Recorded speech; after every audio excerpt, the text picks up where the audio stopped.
இங்கே பாருங்கள், நான் கடைக்கு போகிறேனாக்கணும் பையை பிடிச்சி இழுத்து நான் போகலடா, அண்ணன் போகிறேன்டா. சரி பைய விடுந்தரு. இந்நேரத்துக்கு எப்பவும் பையை எடுத்துக்கிட்டு அவன் தானே போவான். நான் எங்கே போகிறேன்? நான் அந்த மாதிரி நைட்டியோடு தான் நிற்கிறேன், ட்ரெஸ்ஸு மாற்றலப்பா. சொட்டு நான் போகல, அண்ணன் போகிறேன் கடைக்கு. கொடுப்பே கொடுக்க மாட்டியா? சரி போ, நான் வேறு பைய எடுத்து கொடுத்து போ போ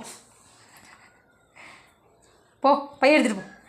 உனக்கு பைய பிரச்சனை இல்லை. இப்போ நான் போகிறேன்னா என்னமோங்கிறது தான். நான் போகல, அண்ணன் தான் போகிறேன். உக்காந்துட்டான்.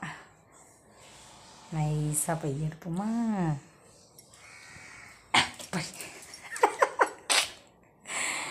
என்ன பண்ணணும் இப்போ?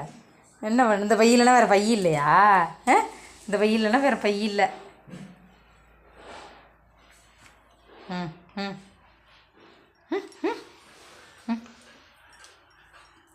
இதை விட்டு